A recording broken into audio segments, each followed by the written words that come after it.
Welcome to Kidswear Therapy Podcast, brought to you by Pirouette Media.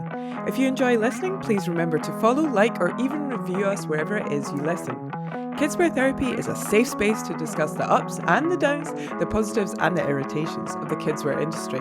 So join Linda and myself and our wonderful guests on Kidswear Therapy.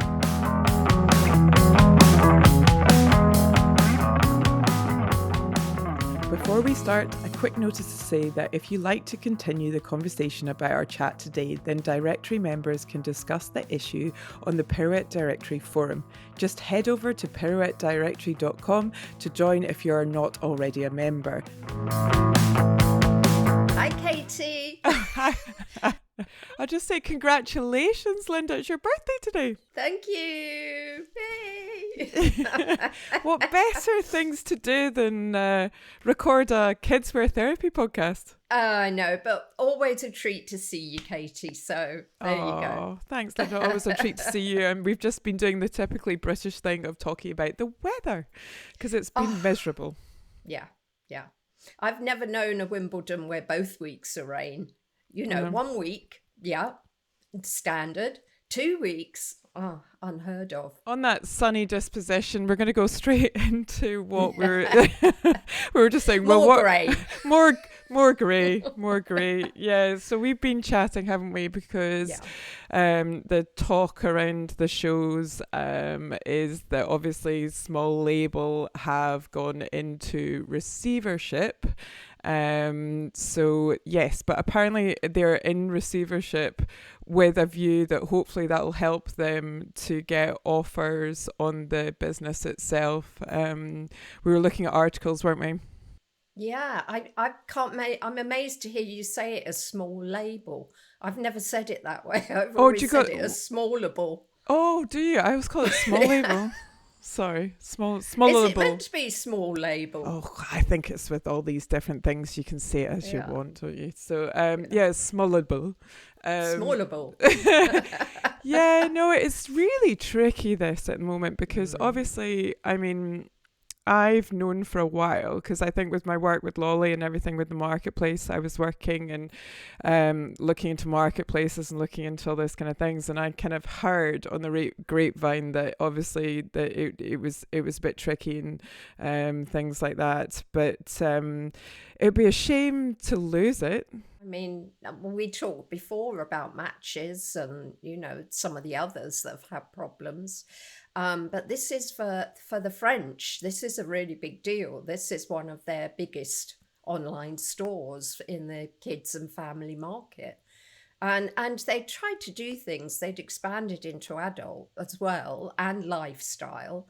And from the sounds of it, they just spent too much money innovating the basic design and the usability of the website. And those things cost a lot of money because they were turning over a decent amount. Yeah, it was like 75 mil or something like that when it was. Yeah. If you can't make a profit on that, I mean, God, you know. Well, I think they were in like 5 mil deficit or something like that. That was from the article that was in May. But I think it's really tricky because obviously we've felt that the shows have been kind of, there's a lots of people that have made decisions to just stay away for a season and things like that. And I mean, I don't know if this is anything to do with it, but it has such a knock-on effect for the brands that obviously have put in the orders, they've outlaid the money.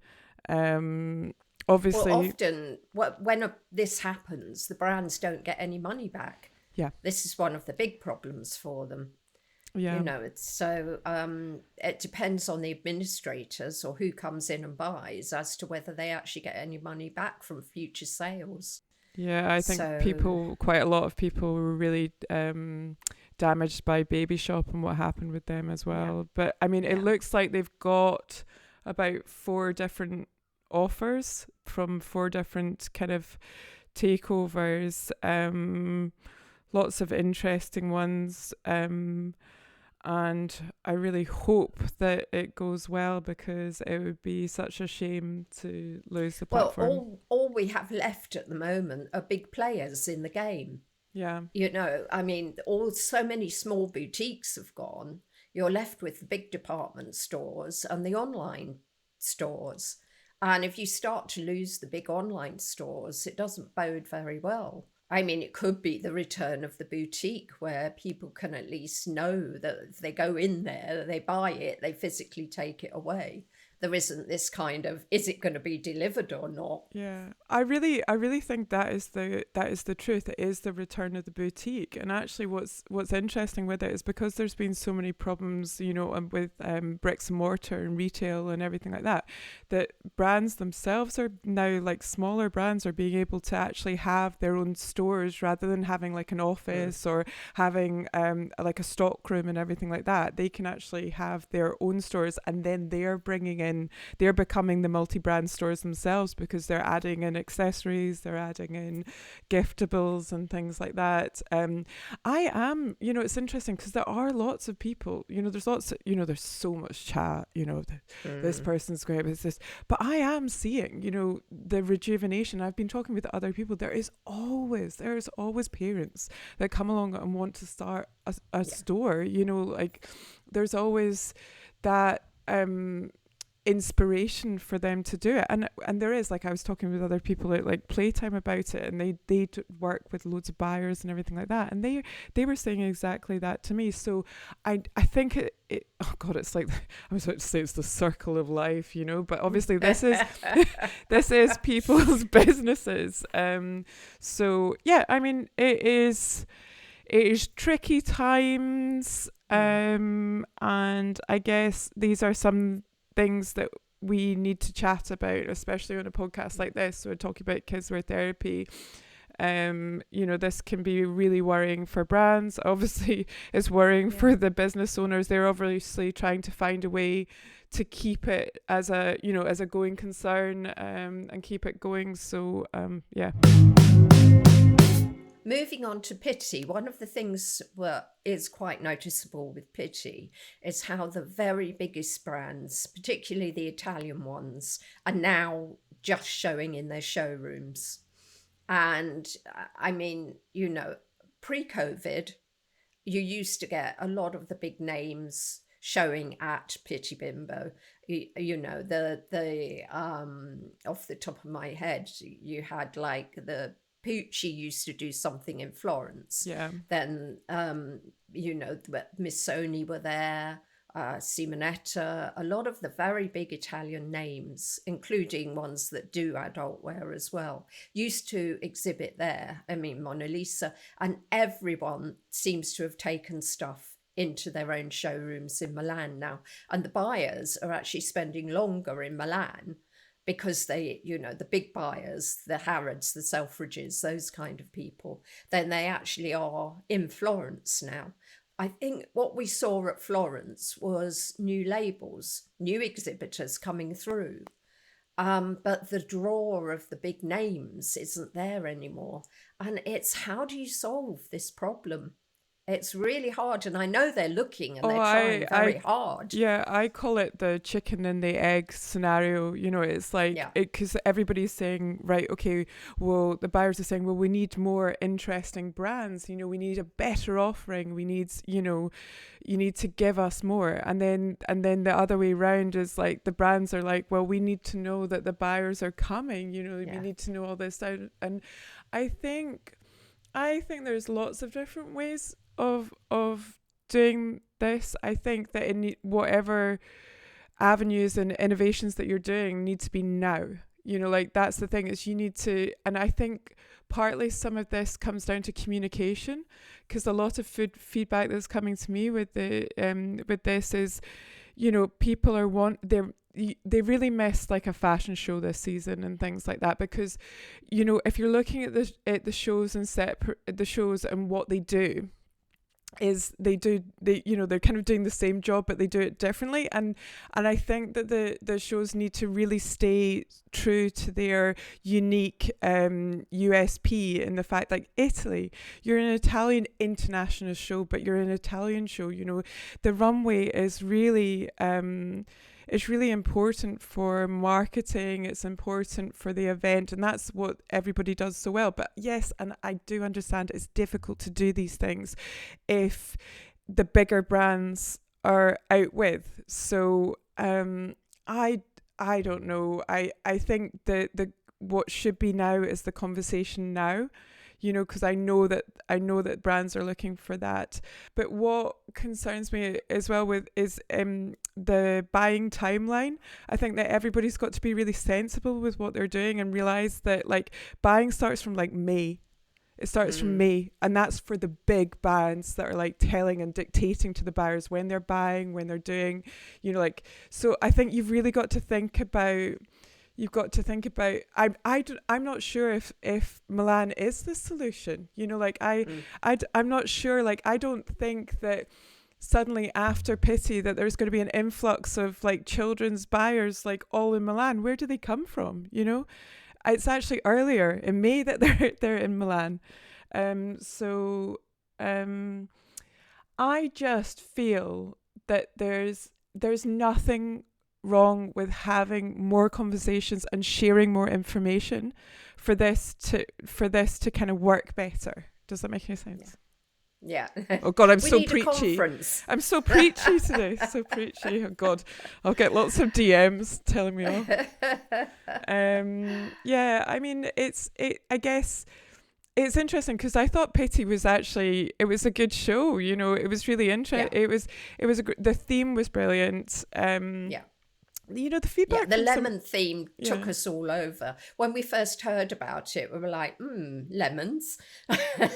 But it worked perfectly, didn't it? And you had a lot of fun with it, with your yellow wall. Oh, yes. I mean, yeah, it was really well received, the Betty Soldi, what gives you a zest for life wall. And actually, this is another thing that I was that I've been kind of really harping on about recently is creative communication. I think these things are really important, but they've got to. What we were doing with that was we were bringing people together, and it was networking, and everybody really did share it. And so it's like from business, but it's art at the same time and creative communication. And I think that some of this at the moment is getting a little bit lost of like the same old boring content that is like, I mean, you just flick off of it, So that's. But I think like the feedback that I got from the show was that I think the first day was pretty strong. I think that they'd obviously had a buyers initiative where they brought in some good buyers. I think obviously that Emirates kind of the market seems to be pretty it's okay at the moment, it's doing all right, and like people that had been there for like 10 years, like because they'd moved to the main pavilion were like being asked, like you're like, oh wow, I've never seen your brand before. So I mean there's really an interesting argument in the fact of like, yeah, you want this and maybe buyers want more brands, but actually is it better to have less competition? I don't know. It works for some people. I thought there was plenty there. Yes, it was a small affair, but there were lots of different things to discover. And I think that there were new exhibitors from Australia, for example. There were a couple of brands we really liked from there. And there were, it had a bit of everything for everyone. Yeah. So I think you shouldn't dismiss it out of hand. It's just, I remember when we talked to Raffaello, he said it will never go back to what it was before, pre-COVID. It isn't going to happen. But there is still enough. If you want something a little different to your competitors, maybe, and you can find it there. I think that there's a huge opportunity to go into lifestyle though, and to go into, because I think parents are still like, and especially that Emirates money as well, is like the prams, the wallpapers, the bedding, all these things that like you buy as much for yourself as you do for your baby. It's about your interiors and all these things. Your toys. Yeah, and your toys, exactly. I think that, or your parenting products, like luxury premium parenting products. I think I would love to see it go in that direction. And I also think that is something we're even seeing PR as well. PR are like changing up what they're doing at the moment. They're wanting to work much more with like lifestyle brands and things because they're seeing possibly a more lucrative market at the moment. I didn't go to Playtime, Katie, but you did, didn't you? So Yes, I did. tell me all about it. I did, and I took quite a few days off to like recover. um, yeah, no, it is such a an interesting time at the moment, in I think globally, politically as well, like it was funny, all these different aspects, I think the show, it again, was a bit more compact than it had been Hmm. last season. I mean, obviously, still a lot of brands there, Yeah. huge amount to discover. I never, ever, like, unlike our lovely colleagues at WGSN, Yeah. I never complete the show fully. So if you get me, then you like keep me because I literally wander around the place a bit startled. Yeah, it was. There's some great brands, that's the thing. And actually, once again, in the new now and singular space, and it's what I find quite tricky about that space is the fact that like I think there's lots of brands there that have larger offerings, but they can't bring them Mm. because they've got small rail space, right? And I don't know, it's quite tricky because I think that they're great spaces to like network, and obviously never underestimate the value of networking at a Yeah, show, sure. meeting Yeah. meeting press, meeting, you just honestly have no idea, like with the people that are you're chatting to, like how that can come off down the line. I think it can, but I do think that it's like there was some really good brands. There was a great Portuguese brand in there that was a swimwear brand, and I think they've got an adult collection, but their swimwear was to absolute die for. It was just so beautifully made. Gosh, I cannot remember their name at the Is moment, but this I'll the make sure I put sardine it. can brand? Yeah, totally. I know it's terrible. And they gifted like in the press bags and things, sardine cans, the beautiful Portuguese ones. And I don't know how, but I actually managed to get like so many of them. You But you they, can I put it in the caption below. yeah, I'll put it in the caption below. What was the feedback from the show? I mean, it was a really kind of solid show. I think people were happy. I think that it suffered a bit from the Olympics, and from people just being a bit scared to go and scared to kind But of we do have to things. remember, Katie, also with these things, the hotel prices across Europe for the summer have doubled in price, and the travel costs, the Eurostars jumped, the flights have jumped.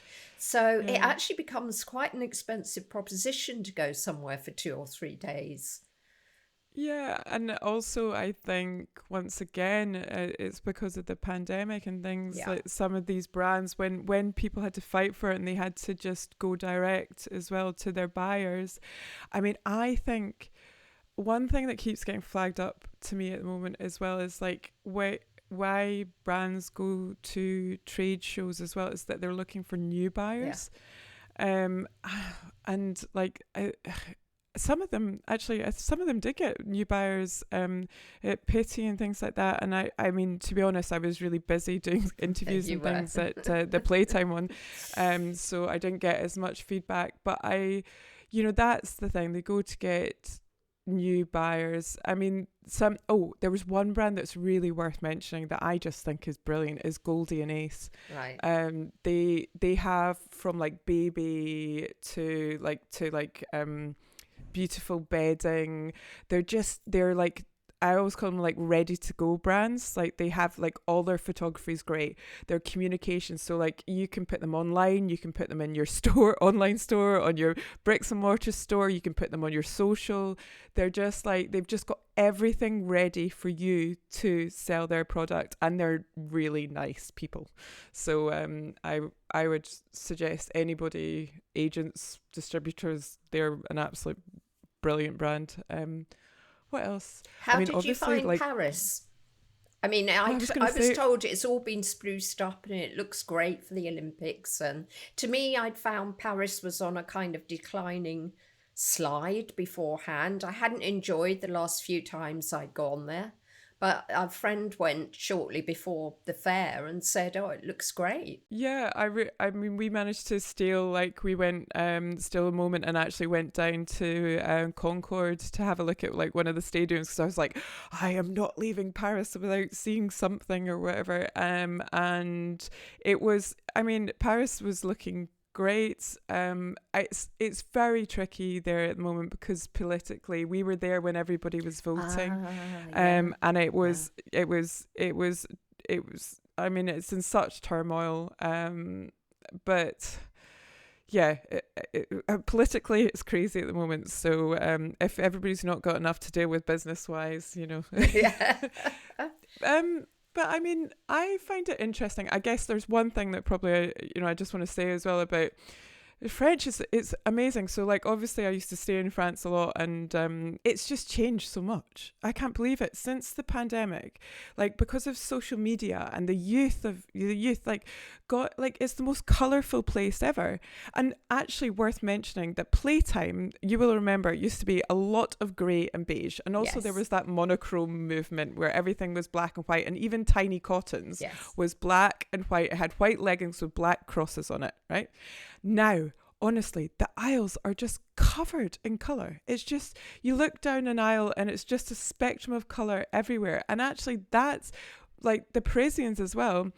It's just so much more urban dressing. Like, you could be, in any city in the world. So, it's just, even like down to their bars and things, how there's so many bars in London that have all the flowers, those Yes. fake flowers and Yes. things like that. I've never seen that before in Paris. Like you've seen a little bit in Paris, but like that was like in touristy places, but like full on ones that are like Instagrammable. So I think social media is making like our tastes are like the youth, like their tastes are changing, and it's like, I don't know, it's like we're all kind of merging a bit more with our style. Okay, so we've got two more shows to go, haven't we? I'm off to Copenhagen. You'll be off to New York. Yes. So I So, think I'm first, aren't I? So I'm off to New York in 2 weeks' time, and then you're straight after. 6th Um, of August. So, yeah, yeah. yeah, about a month. So it's interesting. That's really late in the season for Europe, isn't it? It For is, CIFF. but they're combining it yet again with the adult. And Copenhagen's always one of the last to show. Yeah.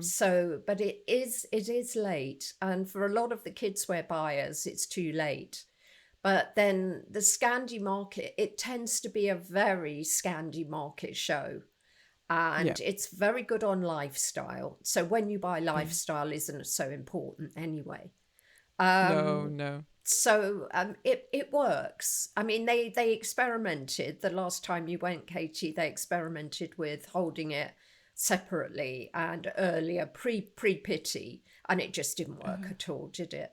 So it's No. better. It's better that they have it back with the adult show. It makes for a busier fair, and I think it's in line with the rest of the Danish fashion industry. Yeah, I So agree. I think it's better, and like with the men's and women's fair as well, because if you think that you're a concept store as well, you can definitely add some lifestyle yeah. to some children's lifestyle to it. So I think it's a much better, better placed. But it's worth mentioning actually as well. There is another show in New York as well called the Children's Show, Yeah. Yeah. and so that's on. I think at the same time as Playtime New York and Kids Hub at the same time. So yeah, it all shifts across to the States and then to Copenhagen, and then that's it for the That's season. it for the season. Okay, so what have we got coming up, Katie? What have we got coming up? I think we're going to put out a pod that we recorded with your friend from Brightstein Agency. Is that Inga. right? Have I Inga, yeah.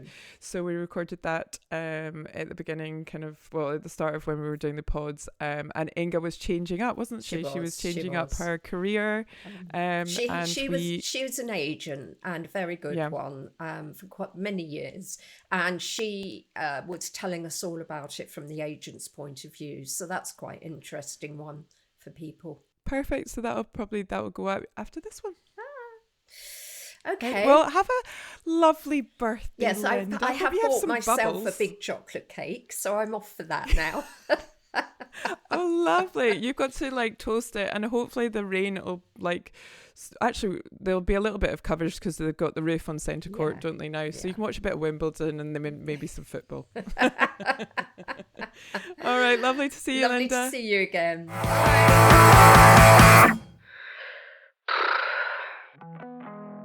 Thank you for listening. Remember, you can continue the conversation in the Pirouette Directory forums at pirouettedirectory.com. If you've enjoyed our podcast and want to show some love, you can leave us a rating or review wherever it is you listen right now. Kidswear Therapy is a Pirouette Media production.